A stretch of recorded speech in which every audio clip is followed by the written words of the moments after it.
વડોદરા શહેરના સુરસાગર તળાવ પાસે પરમ પૂજ્ય શ્રી ગેબીનાથ દાદાની સમાધિના જીર્ણોદ્ધારની શરૂઆત કરવામાં આવી છે। વડોદરા શહેરના સુરસાગર તળાવ પાસે આવેલી સિદ્ધ મહાત્મા પરમ પૂજ્ય શ્રી ગેબીનાથ દાદાની સમાધિના જીર્ણોદ્ધારની શરૂઆત આજે પૂજન અર્ચન બાદ કરવામાં આવી હતી।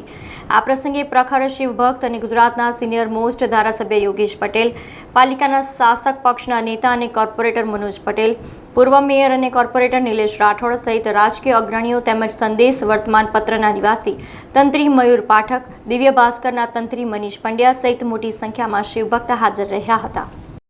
દાદાની સમાધિ ઘણા વર્ષોથી આ જગ્યા પર હતી અને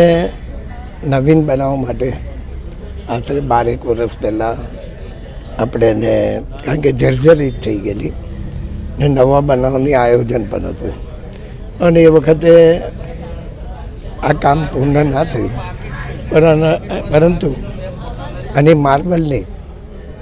ટોટલ સમાધિ તૈયાર હતી, ઘણા વર્ષો પહેલાં તૈયાર હતી, એટલે બનાવનારે ભૂલી ગયેલો, હું ભૂલી ગયેલો, પરંતુ આમાં 4 દાડા પહેલાં વિચાર કર્યો કે આ સમાધિનું કામ પૂર્ણ કરીએ। એ માટે અમે નક્કી કર્યું અને એ સમાધિ જે બનેલી છે માર્બલની, એ જે જગ્યાએ મૂકી છે એ વ્યક્તિ બી ભૂલી ગયેલી કે અહીં મૂકી છે કે નહીં, પરંતુ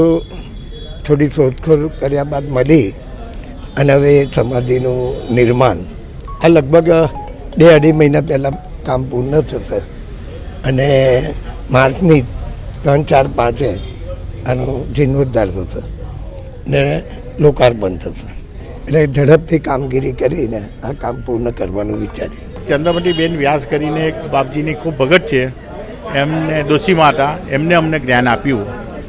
કે એવું નથી,